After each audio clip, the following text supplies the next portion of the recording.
तो गाइस सलाम हुसैन सत welcome back to border reaction channel. और बॉर्डर रिएक्शन चैनल की तरफ से हम मैं आपके होस्ट, मेरा नाम है अरसलान और मेरा नाम है उस्मान। मेरा नाम दैन। तो दोस्तों आज की वीडियो जो होने जा रही है, क्योंकि हमें पता है कि मतलब हमने इकोनॉमी का कंपैरिजन करके देखा इंडिया की, मतलब इंडिया की सिर्फ एक सिटी का पूरे पाकिस्तान के साथ, फिर तमिलनाडु का पूरे पाकिस्तान के साथ, मतलब जैसे जैसे दोस्तों ने मतलब कहा, रिक्वेस्ट की, हमने कवर की इस चीज को। लेकिन आज मतलब सिर्फ हम इंडिया के ऊपर, क्योंकि इंडिया की इकोनॉमी बहुत ज्यादा मतलब तेजी से ग्रोथ करी है। और जो मतलब जिस हिसाब से ग्रोथ चल रही है, उस हिसाब से देखा जाए तो 2036 तक इंडिया की जो इकोनॉमी है वो 20 ट्रिलियन डॉलर तक जाने वाली है। जिससे इंडिया को तो फायदा है, लेकिन इंडिया के जो साथ वाली जो दूसरे है ना कंट्रीज, जैसे चाइना और भी बहुत सी कंट्री, वो इस चीज से परेशान है कि अगर इतनी ग्रोथ हो गई तो, और जो सिटीज इंडिया अपना रहा है, अगर वो सिटीज बन जाती हैं तो उससे इंडिया और ज्यादा मतलब ग्रोथ करेगा। तो चले देखते हैं कैसे होगी इतनी ग्रोथ, ये सारी चीजें। तो चले वीडियो को स्टार्ट करते हैं। नमस्कार दोस्तों। आज के समय इंडिया दुनिया की फास्टेस्ट ग्रोइंग मेजर इकोनॉमी है। इंडिया में हाईवेज बन रहे हैं, एक्सप्रेसवे बन रहे हैं, डेडिकेटेड फ्रेट कॉरिडोर बन रहे हैं, बुलेट ट्रेन प्रोजेक्ट चल रहा है, एयरपोर्ट एक्सपेंड हो रहे हैं, यूपीआई इंडिया की डिजिटल इकोनॉमी को बूस्ट कर रहा है। एप्पल जैसी ग्लोबल कंपनीज इंडिया में प्रोडक्शन को बढ़ा रही हैं। GCC global capability centres India में रैपिडली एक्सपेंड हो रहे हैं, जिससे इंडिया का सर्विस एक्सपोर्ट भी बहुत तेजी से बढ़ रहा है। तो यहाँ से अगर आने वाले 10 सालों तक इंडिया अपनी मैन्युफैक्चरिंग पे फोकस करता है, इंफ्रास्ट्रक्चर में हैवी स्पेंड करता है, रुपी को स्ट्रांग बनाने में काम करता है, और साथ में भारत सरकार कुछ मेजर इकोनॉमिक रिफॉर्म करती है, तो 2036 तक इंडिया की जीडीपी $4 ट्रिलियन से बढ़ के $20 ट्रिलियन तक पहुंच सकती है। जी हाँ, $20 ट्रिलियन। अब भारत ये कैसे अचीव कर सकता है, आइए जान। इंडिया की नॉमिनल जीडीपी $4 ट्रिलियन के अराउंड है, और इंडिया का टारगेट 10 साल में $20 ट्रिलियन है, यानी कि 5 गुना ज्यादा। अब ये सुन के आप तुरंत बोलेंगे कि ये इम्पॉसिबल है, तो देखो ऐसा नहीं है। इंडिया को $2 ट्रिलियन इकोनॉमी बनने में 67 ईयर्स लगे थे, और फिर 2 से 4 ट्रिलियन डॉलर बनने में 10 साल लगे हैं। ऐसा इसलिए क्योंकि जब इकोनॉमी का बेस बड़ा होता है तो जीडीपी भी तेजी से बढ़ती है। एग्जाम्पल देके समझाता हूँ। मान लो आपकी सैलरी 1000 रुपए है, एक साल बाद 10% ग्रो करती है, तो नेक्स्ट ईयर सैलरी 1100 रुपए हुई। पर अगर आपके दोस्त की सैलरी 10,000 रुपए है और वो भी 10% से ग्रो करती है, तो नेक्स्ट ईयर उसकी सैलरी 11,000 रुपए हुई। आपकी ग्रोथ 100 रुपए हुई, उसकी ग्रोथ 1000 रुपए। ऐसा ही सेम इकोनॉमी के साथ होता है। चाइना की ग्रोथ रेट 4% है, यूएस की 2% है, पर हर साल उनकी इकोनॉमी 800 से 1000 बिलियन डॉलर बढ़ती है। वहीं इंडिया की ग्रोथ 8% होने के बावजूद जीडीपी सिर्फ 300 बिलियन डॉलर बढ़ती है, क्योंकि चाइना यूएस के मुकाबले इंडिया की जीडीपी की साइज छोटी है। पर इंडिया अपनी जीडीपी को तेजी से बढ़ा सकता है, और उसके लिए इंडिया को सबसे पहले अपने रुपी को स्ट्रॉन्ग करना होगा। मान लो इंडिया की जीडीपी रुपी टर्म्स में 350 लाख करोड़ रुपए है, डॉलर में हुई $4 ट्रिलियन। अगर वहीं रुपी 95 की जगह 75 होता, तो आज के समय इंडिया की जीडीपी $4.6 ट्रिलियन होती। चाइना की जीडीपी हर साल तेजी से इसलिए भी बढ़ती है क्योंकि चाइना की करेंसी युआन 20 से 30 सालों से 6 से 8 के बीच में ही फिक्स्ड है। वहीं इंडियन रुपी हर साल कमजोर होता जा रहा है। तो अगर इंडिया आने वाले 10 सालों तक रुपी को 14% तक स्ट्रॉन्ग करता है, ग्रोथ रेट को नेक्स्ट 10 ईयर्स 8 से 10% मेंटेन करके रखता है, इन्फ्लेशन को 3-4% के अराउंड रखता है, तो इंडिया की जीडीपी डॉलर्स टर्म में बहुत तेजी से इंक्रीज होगी। अब आप पूछोगे कि रुपी कैसे स्ट्रांग होगा, ग्रोथ रेट कैसे बढ़ेगी और इंडिया की जीडीपी कैसे इंक्रीज होगी। तो देखो, उसके लिए भारत सरकार को 5 ग्रोथ इंजन पे ध्यान देना होगा। Real economy, capital market, human capital, services, और 5वां लिवेबिलिटी एंड गवर्नेंस। और भारत सरकार को इन 5 ग्रोथ इंजन में 20 रिफॉर्म करने होंगे। अब वो रिफॉर्म्स क्या क्या हैं, एक एक करके बात करते हैं। रियल इकोनॉमी का सिंपल मतलब होता है इकोनॉमी का वो हिस्सा जहां से actual good and services produce होते हैं, जैसे कि agriculture, manufacturing, logistic, infrastructure, warehousing. और भारत सरकार को इन एरियाज में कुछ रिफॉर्म करने होंगे, जिससे इकोनॉमी को बूस्ट मिलेगा, और साथ में गवर्नमेंट को इन रिफॉर्म के लिए ज्यादा एक्स्ट्रा पैसे भी खर्च नहीं करना पड़ेगा। पहला है cold storage 10 year tax incentive. India में फ्रूट्स एंड वेजिटेबल का बहुत बड़ा पोर्शन प्रॉपर कोल्ड स्टोरेज के बिना वेस्ट हो जाता है। इंडिया में सिर्फ 4% fruit and vegetable refrigerated transport से मूव होते हैं, वहीं यूएस में 80 से 85%। यूएस में फूड वेस्टेज बहुत कम होता है। इंडिया में हर साल 50 million ton horticulture produce waste होता है।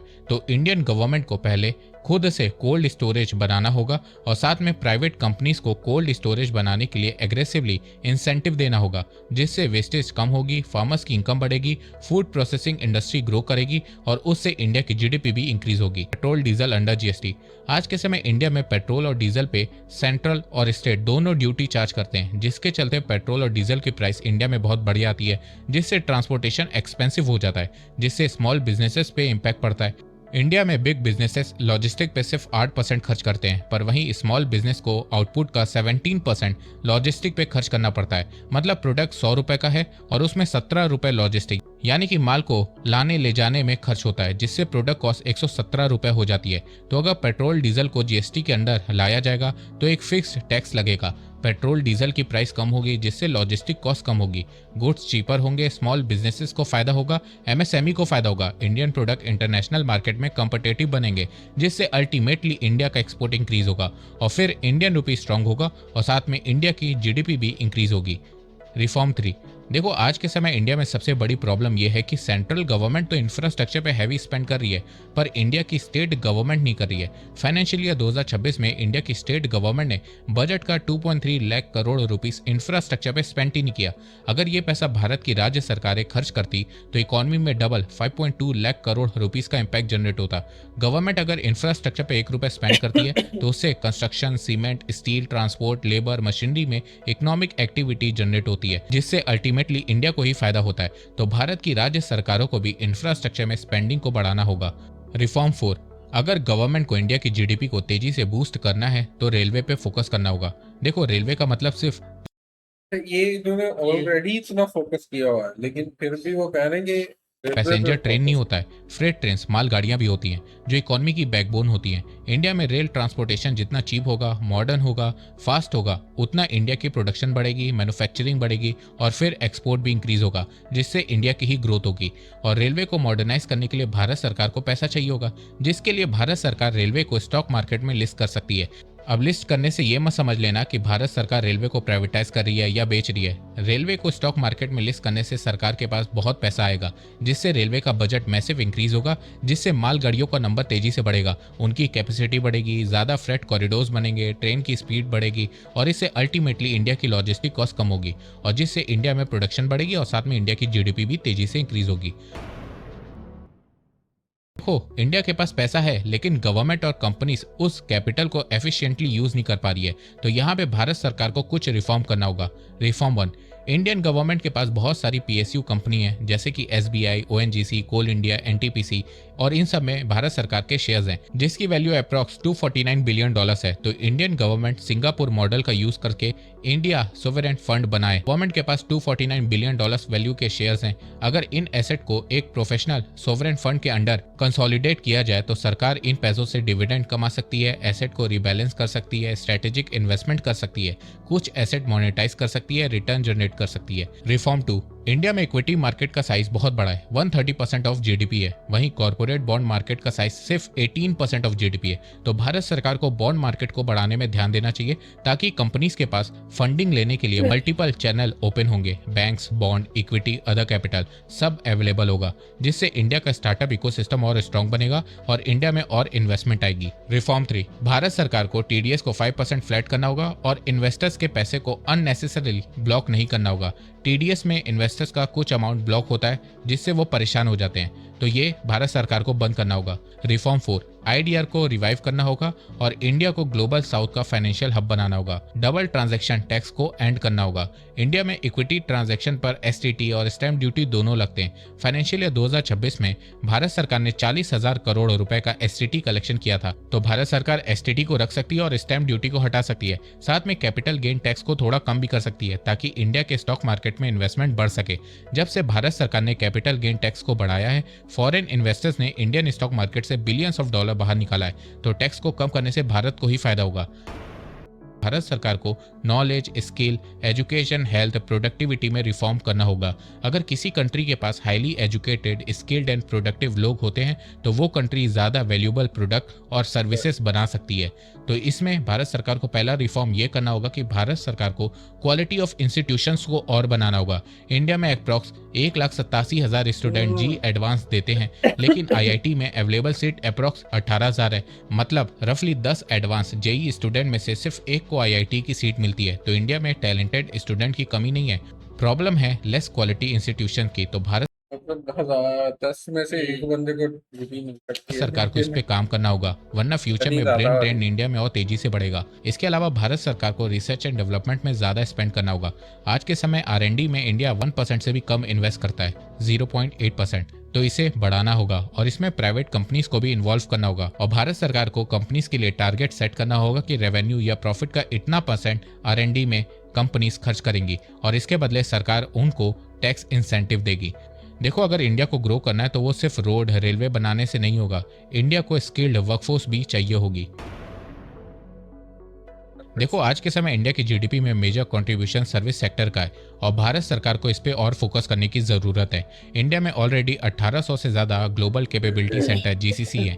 जीसीसी मतलब मान लो माइक्रोसॉफ्ट, गूगल इंडिया में अपना एक स्पेशलाइज सेंटर खोलती है। यहाँ कंपनीज के software engineers, data scientist, AI researchers, financial analyst, cyber security expert, product developer, R and D team, business analyst काम करते हैं। इससे इंडिया का आईटी एक्सपोर्ट बढ़ता है और साथ में मैसिव इन्वेस्टमेंट भी इंडिया में आती है। तो भारत सरकार को कोशिश करनी चाहिए कि 2030 तक इंडिया में 5000 जीसीसी सेंटर्स हो, ताकि इंडिया का आईटी एक्सपोर्ट मैसिव इंक्रीज हो और इंडिया में इन्वेस्टमेंट आए, ताकि इंडिया की जीडीपी भी बूस्ट हो। 5000 जीसीसी से इंडियन इकोनॉमी में 470 से 600 बिलियन डॉलर का इम्पैक्ट आ सकता है।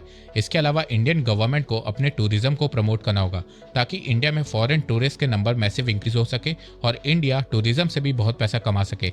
देखो, इंडिया में घूमने की कई जगह हैं, पर इंडियन गवर्नमेंट उसे प्रमोट ही नहीं करती है, जिसके चलते आज भी वेस्टर्न कंट्रीज में इंडिया की इमेज गरीब, पुअर बनी हुई है। तो भारत सरकार को बेसिकली इंडिया के पीआर में ज्यादा पैसा खर्च करना होगा। फिफ्थ ग्रोथ इंजन है लिवेबिलिटी एंड गवर्नेंस। देखो, अगर इंडिया को $20 ट्रिलियन इकोनॉमी बनना है तो भारत सरकार को इंडिया की सिटीज को रहने लायक बनाना होगा। साफ हवा, साफ पानी, साफ सफाई, less pollution, proper traffic system, best public transport. और इसके लिए गवर्नमेंट को सिटीज की प्लानिंग अच्छे से करनी होगी। कहाँ पे कैसी रोड बनानी है, पॉल्यूशन के लिए ईवी को कितना पुश करना है, साफ सफाई में प्रॉपर ध्यान देना है।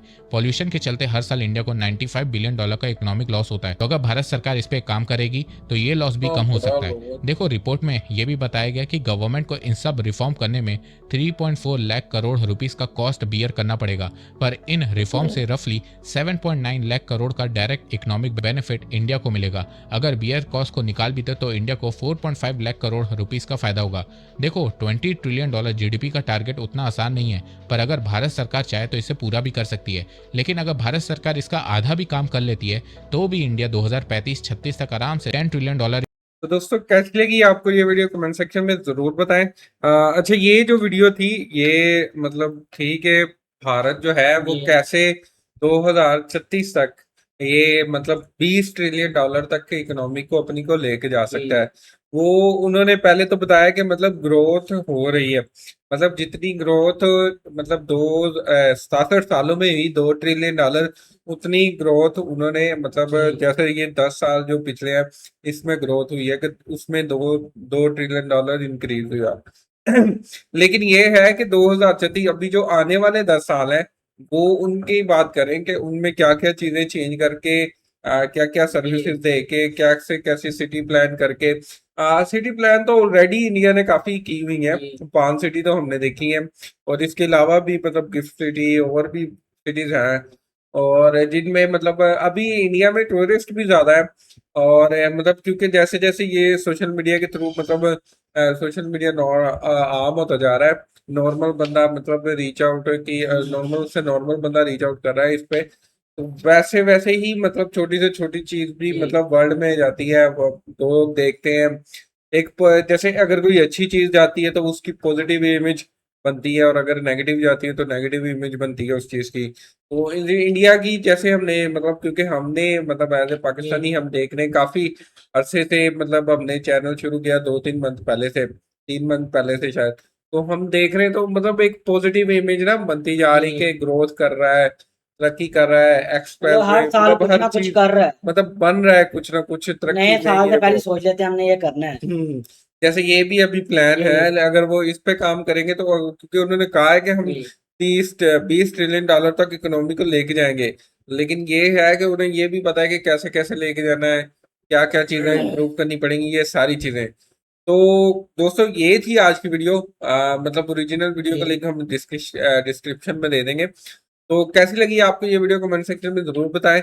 और अगर आपको ये वीडियो अच्छी लगी है तो वीडियो को लाइक करें, और अगर आप चाहते हैं कि मजीद ऐसी वीडियोस आए तो वीडियो के नीचे कमेंट करें, ये हम मजीद इस तरह की वीडियो को टच करने की ये कोशिश करेंगे। और मिलते हैं किसी नई वीडियो में, तब तक अपना ख्याल रखें, बाय बाय।